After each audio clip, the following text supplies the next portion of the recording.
ગત 18 માર્ચના રોજ રાજકોટ તાલુકા પોલીસ સ્ટેશનમાં એક આપઘાતના દુષ્કર્મનો ગુનો નોંધાયો છે.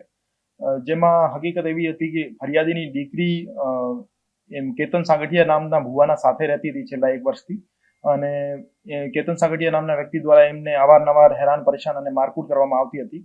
એના લીધે ગઈ 13 માર્ચના રોજ આ બેન ઝેરી દવા પી ગયા હતા અને એના કારણે એમનું મૃત્યુ નિપજેલ. તો રાજકોટ તાલુકા પોલીસ સ્ટેશનમાં આ બાબતે બીએનએસની કલમ 108 એટલે જૂની આઈપીસી 306 મુજબ ગુનો દાખલ કરવામાં આવ્યો છે અને આરોપીની શોધખોળ ચાલુ કરવામાં આવી છે. આરોપી વિરુદ્ધ અગાઉ પણ ગુના દાખલ થયેલા છે, જેમાં અગાઉ 376D નો ગુનો દાખલ થયેલો હતો, પણ એમના વિરુદ્ધ ચાર્જશીટમાં 323 અને 498 એ કલમ રાખવામાં આવી હતી અને 306 નો ગુનો પણ અગાઉ પણ કેતન સાગઠિયા સાહેબના વિરુદ્ધ દાખલ થયેલો છે. કેતન સાગઠિયા ભુવાનો કામ કરે છે, તો એ ફરિયાદીના ઘરે દાણા જોવા માટે અને તંત્ર વિદ્યા કરવા માટે જતા હતા.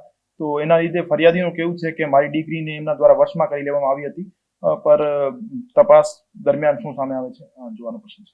હાજી, એમનો ગુનાહિત ઇતિહાસ છે. જે રીતે મેં કીધું, એના વિરુદ્ધ એક આઈપીસી 306 નો ગુનો દાખલ થયેલો છે.